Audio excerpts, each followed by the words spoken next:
of Felix Kwakye Ofosu. Felix, good morning to you. Yeah, good morning, Kojo. Happy Shapa. I think about you, Kojo. I think we're not getting quick. Amen. Well, you also know I'm actually Kojo. You're a Kojo as well. Kojo. Yes. Oh, anyway, yeah, it's simple. This Friday, let's go for 90s jam. Let's go and chill together, okay? Unfortunately, I'm terrible at chilling and jamming. So No. Felix, you've worked.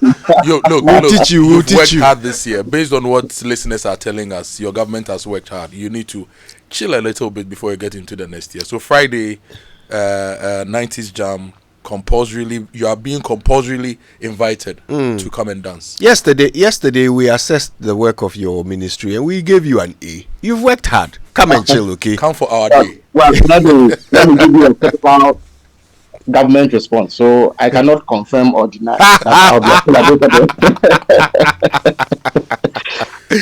We can work with that. All right, more from Felix Kwakye Ofosu and others in just a moment. First, though, let's remind you that at ABSA, they see your story and they invite you to write it with them. Okay, I wonder if you knew that you can actually be investing as part of your everyday story. Thanks to the ABSA mobile app, you can actually invest in treasury bills just on the app, okay?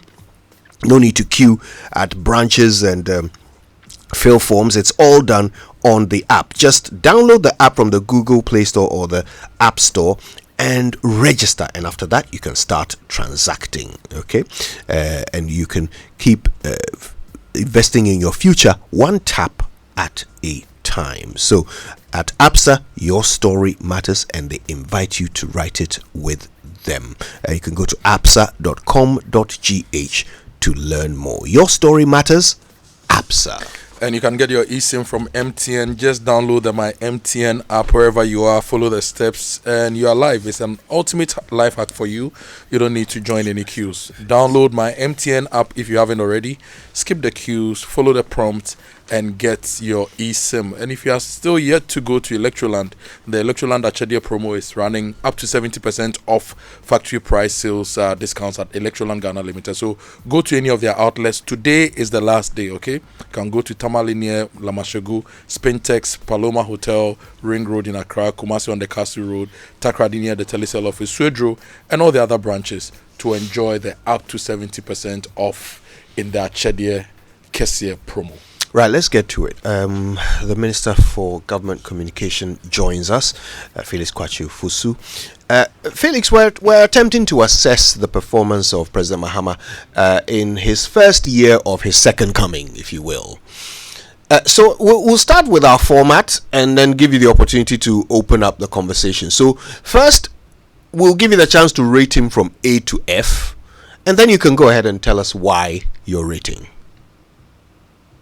Well, ordinarily, I do not like giving grades per se for performance. I rather prefer to look at the tangibles and the effects that performance has had on the generality of Ghanaians. The point is that President Mahama's work was cut out with him the moment he won the 2024 elections. Because before that election, everybody knew what Ghana's biggest problems were. And the biggest amongst them was the Ghanaian economy. There were issues that threatened the energy sector, the social sector, i.e. education, health, and what have you, also had significant challenges. For many years, it had been mismanaged and ran in a way that tended to create more problems for the people of Ghana. Infrastructure was also a major issue. There were many complaints from the people of Ghana about the state of infrastructure, especially regarding roads and other such critical services. So any assessment of President Mahama's performance, in my view, must be held within this particular context, in addition, of course, to any other metrics that may be used. If you take the economy, for instance, which was far and away the biggest problem that Ghanaians faced, at least in the last 4 years preceding the election, you find that all the critical indicators were in disarray. We had a huge debt problem, I beg your pardon, which had led between 2022 and 2023 to debt defaults. And Kojo, if you want to assess the performance of any economy, there can be no graver indicator than the failure of a country to pay its debts. The moment that happens, you know that that economy is in complete shambles. And in the last 40 years or so, nothing of the sort has happened. So you can say that President Mahama inherited the worst possible economic situation in Ghana's recent history. And that was superintended by the MPP. They could not pay our debts because they mismanaged the economy and simply did not have the money to pay our debts. Because another problem that had bedeviled us, admittedly, it's a perennial problem, but it had gotten to unprecedented levels, and that was the depreciation of the cedi. At some point between July 2022 and November of that same year, the cedi moved from 6 cedis and reached 17 cedis at a point. It was perhaps the most disastrous period in Ghana's contemporary economic management history. Businesses suffered. Many of them closed down. Many more could not make ends meet. And this translated into unprecedented suffering for the people of Ghana. The cost of living rose through the roof. And at a point, inflation hovered around 54%. And you had situations where you could go to the market in the morning and buy an item for a certain price and come back later in the day and find that the price has shot up. Although there is a Ghana Statistical Service report which said that sometime in 2023 or so, because of the direct effects of the economic shambles that the MPP supervised, up to 8.5 million Ghanaians went to bed at some point in that year without food. And that is nearly a quarter of our population. Unemployment was very high. At a point, it stood at 14%. In absolute terms, we're talking around 2 million Ghanaian youth who were without jobs. If you come to education, for instance, the education sector suffered. Despite all the hoopla and noise about free SHS, feeding became a problem. Priorities were misplaced. They were spending money printing exam papers at a time when for several academic or several terms in the academic year, they could not provide textbooks after they themselves had reviewed the educational curriculum. The NHIS was perennially in debt, and service providers were constantly complaining. School feeding caterers were constantly on the neck of government, and they used to march every now and then to the offices of the buffer stock company to demand payment. The District Assembly's Common Fund suffered severely. The releases were simply not coming, and so they were hamstrung. And I know when you go to AAK, where I am MP, I'm also an official member of the District Assembly, so I know. The whole of last year, only a paltry 298,000 Ghana cedis, less than 300,000 Ghana cedis, was given to that assembly by way of Common Fund the whole year.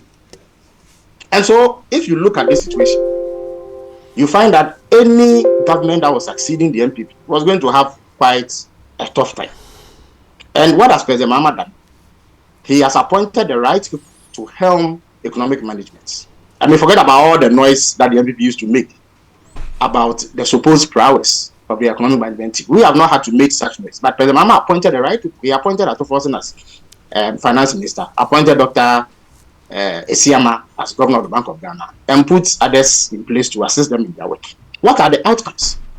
Although today, the depreciation of the cedi, which is one of the biggest problems of this economy, has been tamed. And for the first time, at least since redenomination, or in fact, even if you go further to the beginning of the Fourth Republic, we've had a situation where in a year, the cedi has appreciated significantly against the dollar and other trading currencies. In fact, the report is that by the close of this year, the cedi would have appreciated by between 24 to 25% against the US dollar. This did not happen under the NPP. And the result of that, Kojo, is that because our economy is largely import dependent, now let me stress that import dependency is not something that we should encourage. We have to become more export oriented. That perhaps is the most sustainable way of ensuring that our currency remains permanently strong. But moving from import dependency to export orientation will take a bit of time. In between that time, the people of Ghana cannot continue to endure hardships because of rapid depreciation of the currency. So any government that is elected must have it at the back of its mind to do something about the cedi. In fact, it was Dr. Bami of the NPP who singled out the exchange rate as the single most important indicator of effective economic management. When he said that if the fundamentals of the economy are weak, the exchange rate will expose you. He meant, and in fact, in that same lecture, he actually said the exchange rate is the single most important indicator. It is in that 2024 speech. So I doubt if the NPP today and the critics who like to join them to say things would dispute that today. Now that the exchange rate has proven to be one of the most important factors that underpins the cost of living. And the result of the appreciation of the cedi is that the prices of items have reduced. You could argue that perhaps the reduction should be steeper compared to the rate of appreciation of the cedi. That is fair comment. But there's no dispute about reduction in prices. At the very least, the price of fuel, as we met it at the beginning of this year, is much lower now. There are filling stations that sell a liter of petrol under 11 cedis. When we came to power, it was anything between 14 to 15 cedis. There was a time under the NPP, I think in 2022 or 2023, when the liter of diesel sold for 23 cedis. The situation is markedly different. Because of that, there have been verifiable reductions in transportation costs, which has also meant that those who rely on transportation for their business have had to also reduce their items. In fact, there was a time when Parliament's Finance Committee, I think the Economy Committee of Parliament, met Guta and challenged them to show evidence of the reduction in prices in consonance with the appreciation of the cedi. And Guta pulled out a list of 4,500 items, which they indicated had actually seen reductions in prices because of the cedi's overall performance. Now, what that has also meant is that at least the dollar component of our debts, if you do a conversion in cedis, has also gone down.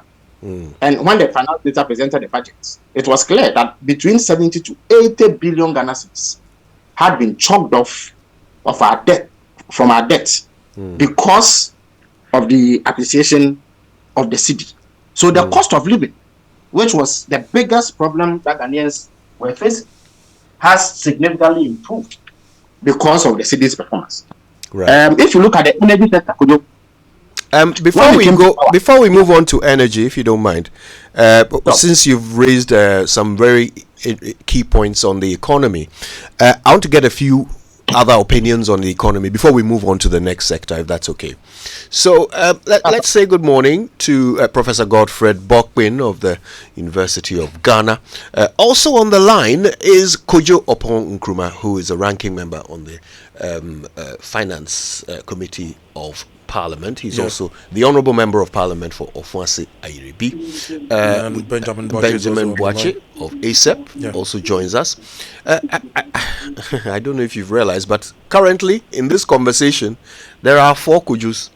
I think we might have to refer to each other by our surnames for a while. Well, at least 4 Kojus. I don't know if Ben and Prof. Bokpin are Kojus too. Good morning to you all. Good morning. Merry Christmas. Merry Christmas to you. Prof. Bokpin, you wouldn't happen to be a Kojo as well, would you? No. I was not fortunate enough. That's all right. We'll give you honorary membership for the day. Kojo Oppong Nkrumah, good morning to you and Merry Christmas. Good morning. Merry Christmas to you and all the other colleagues. And same to you, Ben Boakye. Good morning. Good morning, Kojo, and good morning to distinguished panelists on the call.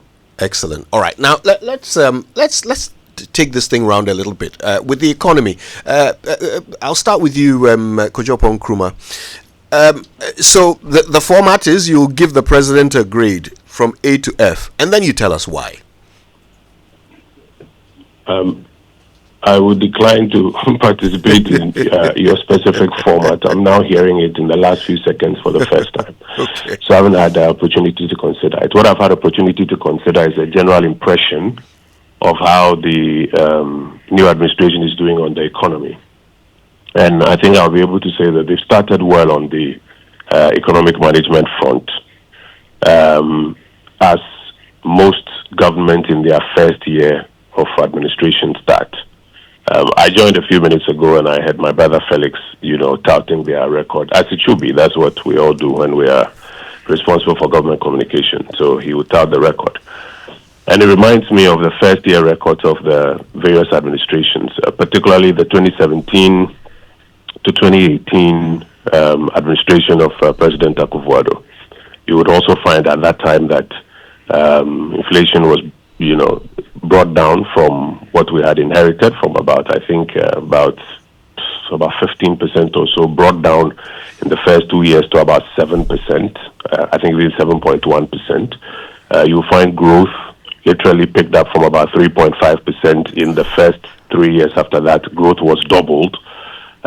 You'll find that even on the fiscal side, we managed to improve the constraints that the previous administration was having in 2016, and all the statutory funds and other things that they were lagging on. We managed to improve it and therefore improve,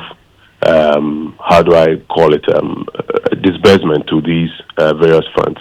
If you take on what we considered as nuisance taxes at the time, we managed to remove, I think, north of about 12 or so of those taxes to bring a lot of relief to, the business community.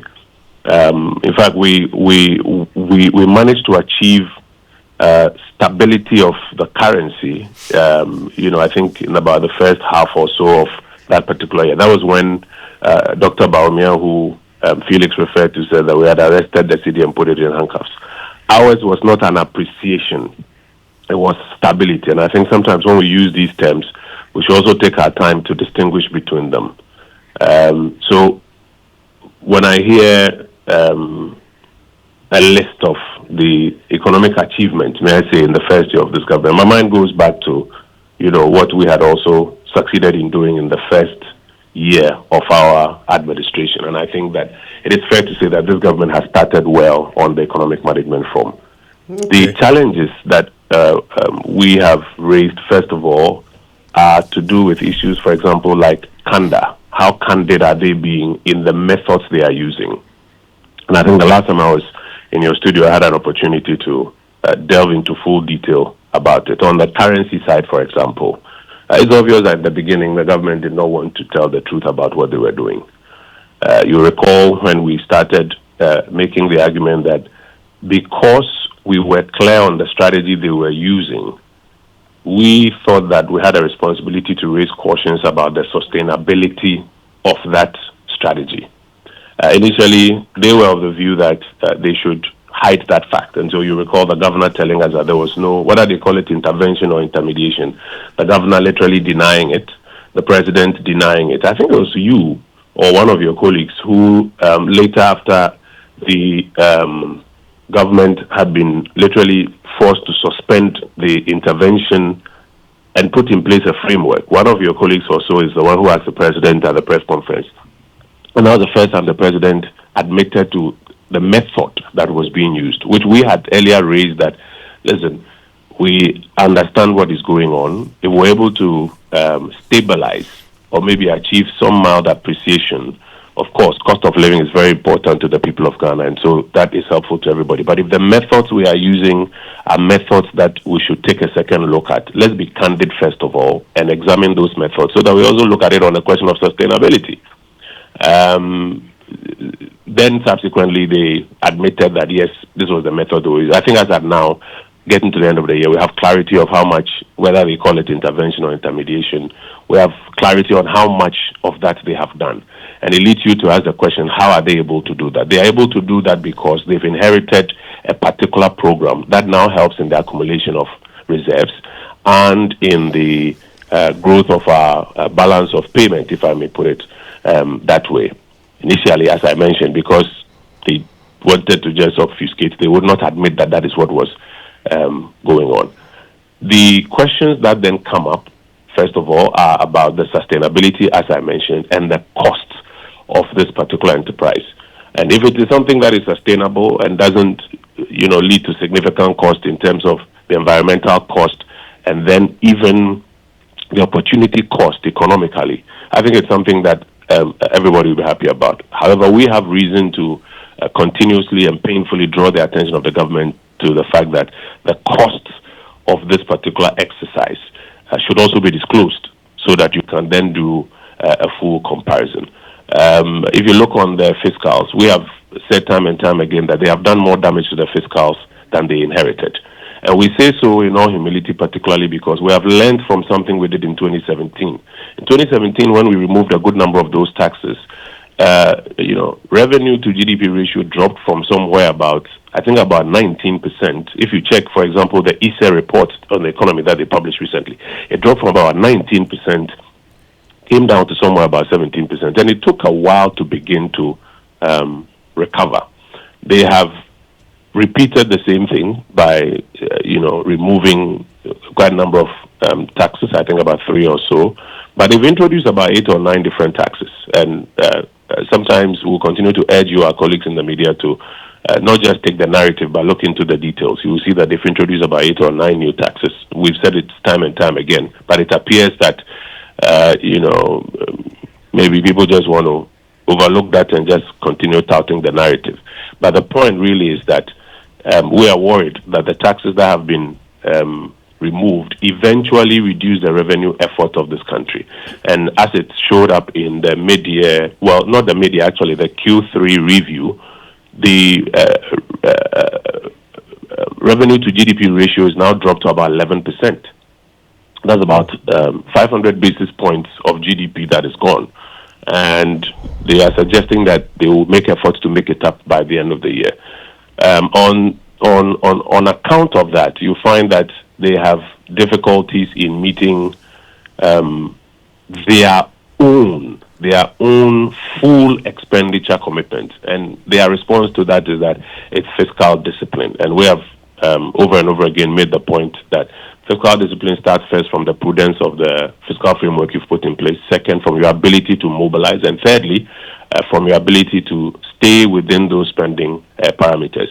If you focus it all on the last part only, that I'm staying within my spending parameters, we're of the view respectfully that you are missing the other two issues. And we think it is a reason for which a good number of their own commitments that would actually translate into growth and jobs, they have not been able to deliver those.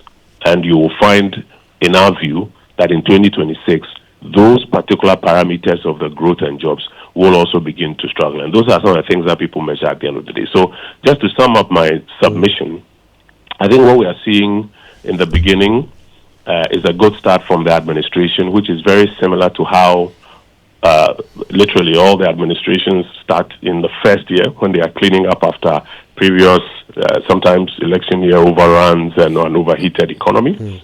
What matters extensively are the methods that are being used and the sustainability of those methods and how it translates into the quality of life indicators for people. And on occasion when we have had the opportunity, we have shared the lessons we've learned and draw the government's attention to what we think they need to be doing to ensure that this doesn't become one of those things where whenever you are then hit by a certain shock in the Ghanaian economy, you go back to square one because the structural issues have still not been dealt with. Those would be my submissions, Kojo. Right. Now that you've sort of, summarized your thoughts on the president's performance in the economy quite neatly so, would you agree with those who give him an A for his economic performance? I see you want to go back to your marking framework. Now that you've had the opportunity. I have declined the invitation and I've given you our perspective on what we've done. And I'm not worried at all to repeat it. I think that he has started well, like previous administrations start. What matters is the methods, how sustainable they are, and how they translate into quality of life indicators for people. Right, thank you for that. Prof. Bokpin, as for you, this is what you do for a living, so you can't avoid greeting our president this morning. Kojo, let this car pass me too. How is everybody dodging this exercise? I wonder. Anyway, you've heard two sides to the coin. The government's communications minister is quite commendatory of the president's performance in the economy. Kojo Oppong Nkrumah, who is ranking member on finance, says, well, good start, but there are questions around methods and sustainability. From where you sit, how would you rate the president's management of the economy? Well, thank you very much, and good morning to the people of Ghana. Merry Christmas, and my senior colleagues on the call. I think overall, the president has done quite well. Overall, I'm saying overall because I'm looking at the strategy they came into office with. The strategy largely responded to the concerns of Ghanaians. And these were things that we had shared on different platforms, especially from the third quarter of 2021, looking at the effect of COVID. We were very clear that the way out of the effect of COVID, the vulnerabilities that had built up, was not to impose more taxes and burden Ghanaians. Resort to expenditure cuts. Our recommendation was that we needed to switch from revenue-based fiscal consolidation to what we call expenditure-based fiscal consolidation. This was our recommendation under the previous administration. I agree that government has done quite well to a large extent because of the strategy they adopted 2025. I'll talk about just the three of them. One was the fiscal recalibration, essentially moving from revenue-based fiscal consolidation to expenditure-based fiscal consolidation. For the first time in a while, we saw a national budget where there was a budget cut in nominal terms. It shrunk expenditure. We will get into the details. It has its own implications. But for a start, it was the optimal decision. So in nominal terms, expenditure went down, but not in critical areas. To a large extent, wasteful spending. Government sought to cut that. That was good. It was a way to meet Ghanaians halfway. If you look at the overall government size in managing this economy, it was probably, we'll say, the least cost approach that we have seen in a while. Of course, we felt that the number could have come down a bit, but we won't take that away from the president. If one considers the pressure that comes on the president in meeting various stakeholders, financiers, sympathizers, rewarding them with positions and all of that, I think, and for the president to have navigated this tricky path, I felt he deserves my commendation. Great from that perspective. The cost savings cannot be lost on us. Then again, then you look at another strategy they introduced. They called it shock therapy, essentially reducing our gross financing needs, which would imply that government will borrow less from the market. That immediately caused interest rates to come down, especially money market rates. Money market rate, because that was where government was operating, especially in the short end of the yield curve, money market. So the money market rate came down significantly. The results of that shock therapy, you will see it in the budget, where we had reduced interest payment in excess of 8 billion cedis. Now that drop in the treasury bill or money market rate also caused the Ghana reference rate to also track down a bit, because the calculation of the Ghana reference rate revolves largely around three rate corridors. The policy rate of Bank of Ghana, the interbank rate that mirrors the policy rate, and then the treasury bill rate where government has a role to play. So you can see that. So there's a pass-through of the effect of the shock therapy and then the fiscal recalibration to consumers of credit in terms of lower cost of borrowing. We cannot run away from that. The Ghana reference rate could have come down much faster than what it is, but simply because the policy rate was a bit high and it failed to track. We'll talk about the details maybe with time. Then the third one was the strengthening of the fiscal regime. They amended the Public Financial Management Act, actually integrated the Fiscal Responsibility Act, and which the MPP passed, I think, 2018 or so. Now we have debt limit rules enshrined in the Public Financial Management Act. We had undertaken to do primary balance on surplus basis of 1.5% of GDP, consistent with the IMF program. If you look at the deficit we did in 2024, which essentially derailed the IMF program objectives, and the fact that the government used just 1 year budget, 2025 budget, to restore the fiscal outlook consistent with the IMF program, I think that again is commendable. The steep expenditure cap and all of that. Then the other bit that I think that has also worked is the fact that there is complementarity in terms of the coordination from the fiscal side and the monetary side. So you see that Bank of Ghana also followed quickly with monetary tightening. Okay, and they scaled up essentially the sterilization by mopping up billions of cedis out of the market. Now, with the fiscal side, fiscal discipline, steep expenditure cuts, the fact that government abandoned large government side, wasteful spending, opulence, and all of that, that created the policy room for the monetary side to intervene strongly in order to bring inflation down through the path of exchange rate, largely. And I think Honorable Kojo Oppong Nkrumah mentioned something that I also agree with him, that we said it at the beginning of this year that there was exchange rate targeting, which essentially would enable the Bank of Ghana or enable us to bring down inflation faster than using a gradualist approach. We said that, even though that was denied and all of that, but now we know what it is, so we will not major on the minor. So with that, we saw inflation coming down significantly, and that is good news. We can't run away from that. That's good news. Low inflation is desirable in itself. So you will notice this Christmas, okay, you will notice that there's a certain level of calm in the economy. The approach government adopted in calming the economy, because the economy was overheated, whether we like it or not, I think that is commendable. So in the short term, with all of these things, we can give a pass, a generous one. The other bit to consider, and it's always good to consider that, is that macroeconomic stability would always come at a cost.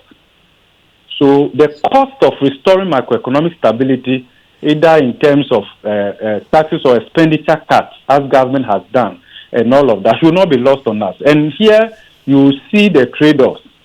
So if you see the steep fiscal consolidation that we've done, we knew that from the third quarter of this year, it will begin to have it will show in our GDP numbers. So if you see first quarter GDP growth, it was quite robust. With the data, it's very difficult to attribute first quarter GDP growth entirely to NDC, because their budget was approved somewhere much thereabouts and all of that. So you can take first quarter growth out, then you begin to see the pass-through of their measures as more from the third quarter. So you will see quarter on quarter, you will see that growth momentum slowed. And again, if you see the third quarter, you can see that growth slowed to about 5.5%. Again, if you look at high-frequency data, you will see that the volatility is quite high. Now, the fact that you see volatile GDP growth quarter on quarter, or even with a high frequency data, already tells you that yes, we've seen recovery, but the economy is yet to discover its position, and where you can have steady, predictable growth and all of that. We can pass that over with Right. time. Now, if you also look at GDP growth from expenditure lenses, you will see the effect of the government strategy showing up in the numbers. So if you look at GDP from expenditure angle, you will see that growth was driven more by private or household consumption, whilst government consumption slowed a bit. But the government is the biggest spender in the economy. So we need the government to spend significantly in order to stimulate growth. But in the immediate, in the short term, there isn't much that government can do here. So we take the side effect of the medicine in good faith. The issue is to weigh so that the side effect doesn't become or doesn't outweigh the intended benefit from administering the shock therapy or the strategy you want to put in place. So fast forward, or going forward, you will see, Kojo, that government itself appreciates the side effect of the medicine they've administered in 2025. So the 2026 budget scales up, especially when it comes to spending in the area of infrastructure, where we are looking at an allocation of about 57.5 billion Ghana cedis relative to the dwarfed amount in 2025. That said, you also see that I think the Minister of Communication also said something, and I agree with him. Government has largely been on track when it comes to social spending. So the issues of agitation when it comes to national health and the rest of them, we haven't seen that here. And it's also born out of the strategy. So you see that when it comes to social spending, especially in the area of education, health, and social protection, I think I commend government because gradually they are on track when it comes to disbursements and all of it. So that is good news. Of course, the NDC is living up to its social democratic whatever principle and all of that. We commend them. The sacrifice in this recalibration we are talking about has to do with CAPEX. So in the area of infrastructure, you will see that not much spending has gone in that area. Now, you also see, Kojo, and this is quite fundamental for me, that in the time past, revenue shortfall, and I agree also with Kojo Oppong, let me add honorable to it for the record, that government revenue envelope did not respond optimally to the underlying revenue measures. It's not unique to only this government. But the good thing that this government has done, which will not be lost on us, is that unlike in the time past, where they would explain revenue shortfall by going to the market to go and borrow, they chose to explain the revenue shortfall by cutting expenditure. So in the first 3 quarters of this year, revenue shortfall per the program was around 7.7 billion Ghana cedis. In order to keep the primary balance of 1.5% of GDP, government chose to cut expenditure by 31.1 billion Ghana cedis, rather than going to the market to borrow, which will put upward pressure on interest rates and all of that. So overall, from the positive side, good news. Right. Now, we cannot talk about the economy without the environment. And here, Prof, if you don't mind, the president. If you don't mind, Prof, I would like you to hold your horses on the environment because we will dedicate some time to it. But since we're wrapping up on the economy, and by the way, the next thing we're going to talk about will be energy. Ben Boakye is going to assess the president on that, and we'll hear from Felix in response, and also from our two other panelists, Kojo, Nkrumah, and Prof. Bokpin. And then we'll go to the environment.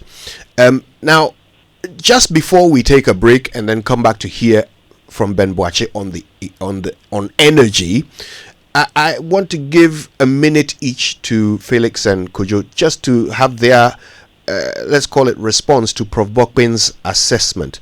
And Felix, in your minute, I wonder if you can also address the position that some people have that majority of the good performance of the economy this year is down to favorable international conditions, great prices for commodities, fueled by the uncertainty of Trump leadership, letting things, letting waves, roll in our favor economically, as opposed to the previous government that had some global shocks which made life difficult for them?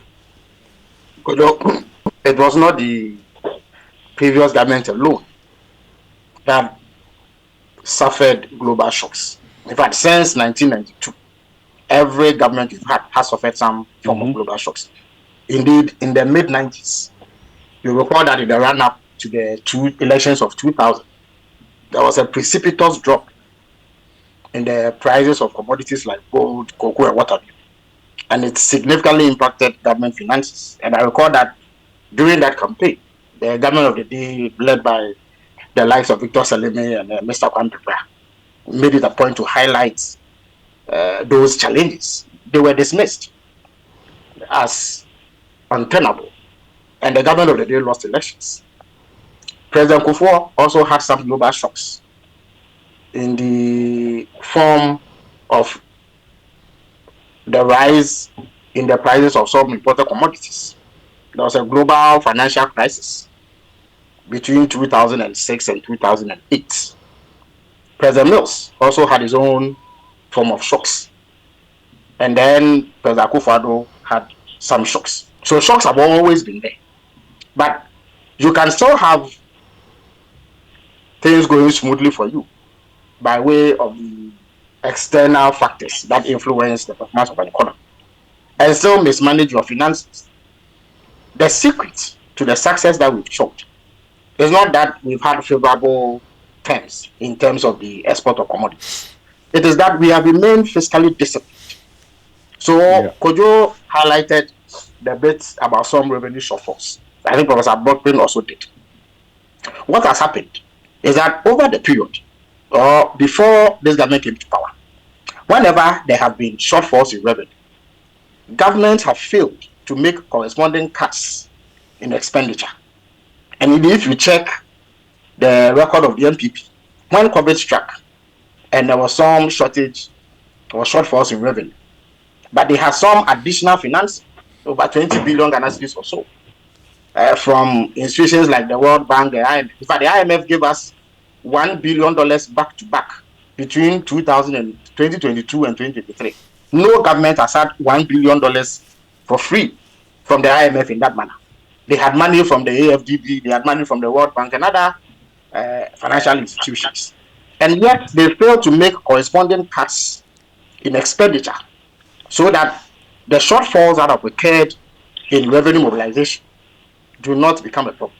What we have done is that where there has been a shortfall, there have been corresponding cuts. So when you hear some ministers complain that they've not had monies released to them, and indeed the minority has been at pains to highlight this over and over and over again in Parliament. The point is that when your revenue declines, you must make corresponding cuts so that you stay within your fiscal targets. You don't exceed your deficit targets. You don't exceed your primary balance targets. That is what the previous government failed to do. That is what we have done right. And so you find that whereas it is not every sector that has received the funding that they were earmarked to receive, the most critical sectors have received the financing that they require. And that is what Professor Bokpin was alluding to when he spoke about us being on track in terms of social spending. So when you come to Ghana, what are the sectors that cover the majority of our people? I have to push you to wrap up in 20 seconds, please. When you take education, for instance, we are talking close to 6 to 7 million people who benefit from government spending on education. If you come to health, we are talking close to 10 million people. If you come to gender and social protection, we are talking hundreds of thousands of people. So once spending is going into these areas, you find that the significant sections of society have their needs addressed. So that is it. It is fiscal prudence, matching revenue with expenditure. If you suffer a shortfall, you make corresponding cuts and focus on the expenditures that matter. That is what we have done. And that is the reason why we remain within the thresholds that we set for ourselves. Now, in terms of the taxes, if you let me land on it. Right, please. Now, there's no doubt that the NPP government burdened Ghanaians with taxes. Taxes like e-levy were loathed by the Ghanaian electorate. Taxes like the COVID levy, the betting tax. At some point, they had this luxury car tax where you pay between 1,000 to 2,000 cedis, depending on the size of the engine that you used. These impose hardships on people, and therefore their incidence was not acceptable. And that is why we made a commitment when we were campaigning that we will scrap those taxes. Indeed, we have done those. Over time, we will find a way to adjust in terms of their impact on government revenue. But what we will not find us do is to overspend in a manner that undermines all the gains we make. And indeed, if you check Ghana's historical tradition, I'm sure Professor Bokpin will bear me out. The single biggest problem that has resulted in all the economic crisis we face is fiscal indiscipline. It is cyclical, happens all the time. But we are determined to stem that and ensure that we don't fall back into that difficulty, which then erodes all the gains that have been made economically. All right. Kojo Nkrumah, in your wrap up, I wonder. I wonder if you can address the opinion that even if the methods by which the CD has been strengthened are questionable, they worked, and so in the short term, they were the right decisions that were made by the managers of the economy. So I'll come to that. Let me quickly deal with some of the submissions, first by Professor Bokpin and then by Felix. I don't think there's much to disagree with Professor Bokpin on, except to say, and I don't know if he's observed it in the numbers, though nominally may appear that I think as at half year they had a revenue shortfall of about 7 billion. What they have not disclosed is that they've inherited 11 billion as a balance brought forward, if you look at the all of government accounts published by the Comptroller and Accountant General, from us, the previous administration. And they claimed that we did not leave any sort of resources for them. If you add that to the 11 billion, their true revenue gap is about 18 billion. And that's why we argue that the removal of taxes, which they have made a lot of political capital about, we are very worried, especially learning from our experience, that it is going to haunt them down the line, especially as they, from about 2026, 2027, try to move into fiscal expansionary mode. When the revenue sides are not coming, you're going to struggle there very much. And we say this in good faith, that it's a caution they need to pay attention to. Now, I find some of my brother Felix's arguments as defeating each other. In one breath, he says that the single most important difficulty that faces the Ghanaian economy, which they've had to work on, is the appreciation of the currency. And I think all of us on this panel will agree that when you double click on the appreciation of the currency, the single most important contributor is the shoring up of gold prices on the world market. When we brought the gold purchase program, the average price of an ounce of gold was about $1,700 an ounce in, I think, 2021 or so when we brought it. Today it's doing about 4,000 plus an ounce. So the reality is that the gains that they have made because of the windfalls, which have been, like we say in local parlance, pumped onto the market towards this exchange rate targeting agenda, which they initially denied, is the major contributor. It is not necessarily fiscal discipline. Fiscal discipline plays its part. I would not run away from that. But the gains that we are seeing currently is about, in my view, cursorily 75 to 80% about the external side. And that brings me to my next point, that there must be a lot of candor on the part of government. Because you see, when you don't embrace the facts candidly, you sometimes run off on this supposition that all is well until something hits you. And you would notice that on a number of occasions, this government has either tried to deny or, parry the real methods, and I'll come to your point about methods, and the real conditions. The problem is that when you do that, you don't deal with the structural issues. And if you don't deal with those structural issues, when those conditions, global, commodity prices that are now seeing a buoyancy because of the uncertainties, like you mentioned, when those conditions taper, then you find yourself in trouble one more time. Now, I am of the view, as I mentioned earlier, that it's been a good start. But the methods matter because you don't want it to be a blip on the radar. 65 years in this country, with all the resources that we have and the back and forth that we have had, we have a good opportunity now to build on the things that have been started and get a more stable ship going forward. If we spend a lot of time literally trying to, let's say, deny everything that we have even learned or built upon, we will not be able to do that kind of building that takes us forward. And that's one of the points that I really want to make very strongly. It's important. We do the politics, but it's important to be candid that, listen, this was started in this era. We've seen a lot of good in it, and we are building upon it. I'll give you an example. Take the Public Financial Management Act. It was a beautiful piece of legislation. It did its bit. I have been on record to commend the current finance minister for the commitment controls that he has even added to it, because it helps to deal with a structural problem that we've had when it comes to, our deficits on commitment basis, or as different arms of government are committing and tying the hands of the exchequer as they go by. 20 seconds, future please. MPP administration, very quickly, a future MPP administration should not wish it away and say that they didn't do anything. No, we should be to admit it and to build on it if we can do that even further. And I think it is very important that candor is embraced by this government.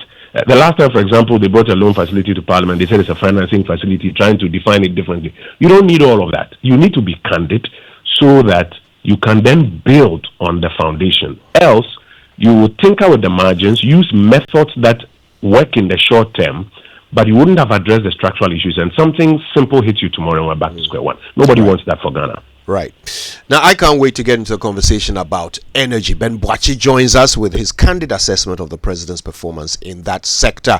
Felix Kwakye Ofosu remains to give us the government's perspective. We'll also be hearing from Kojo, Oppong, Nkrumah, Professor Bokpin, and then, of course, the almighty environment. That's the one we'll wrap things up on. Stay with us. All of that comes up after these. Joy 99.7 FM. Ginny Rice says, let's go to Dubai. From September to December, buy a 4.2 kg bag of Ginny Rice, scratch the card inside for a chance to win a prize and a once-in-a-lifetime free trip to Dubai. Ginny, spreading smiles. This advert is FDA approved.